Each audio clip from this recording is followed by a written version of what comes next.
Welcome to qnawire. All right, so now we're talking about hybridization and bonding with ions, which is where things start to get a little bit more tricky. So for this first compound, we've got SO3 2 minus. So since I always forget this, I like to put the big 2 minus brackets around it from the beginning. We've got sulfur, and we've got 3 oxygens. So we can't use our normal rules of just taking, oxygen always has 2 bonds, because since they're charged, they can have exceptions to this. We're going to need to put 2 minus charges on here somewhere, and the oxygens are a great place to do that. So I'm going to fill 2 of them up with only 1 bond. Since it's missing a bond, it's going to have a minus charge. I'm going to give our second guy a bond here. And now I'm going to check my central atom of sulfur. It has 6 valence electrons. I've used 4 of them to form a bond, so I need to put 2 more on like that. So now comes the question, what is this hybrid going to be?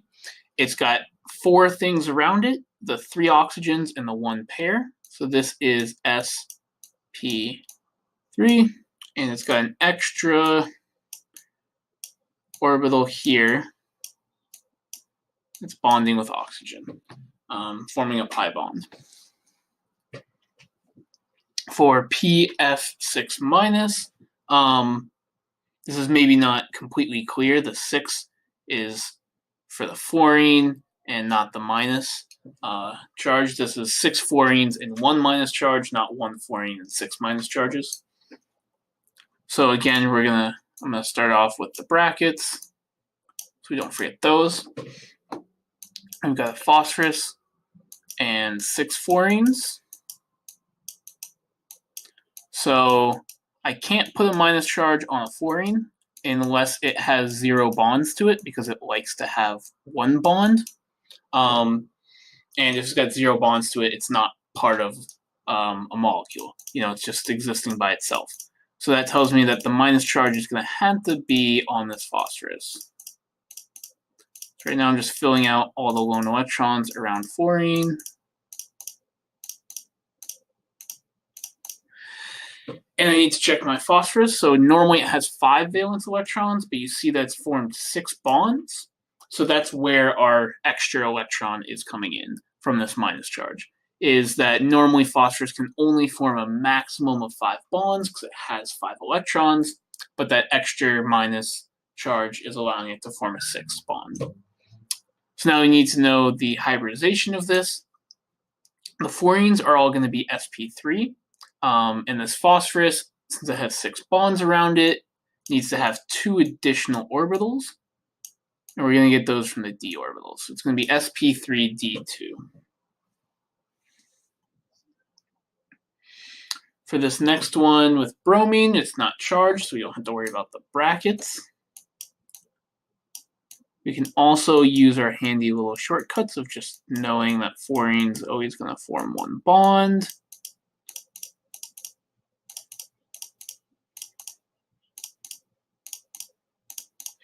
And now we just need to deal with the lone electrons on bromine. It has 7 valence electrons. We've used 3 of them for bonding, which gives us 2 leftovers. So that's going to be 2 pairs, like that.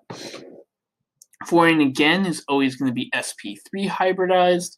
This bromine has 5 things around it, so it's sp3 and d.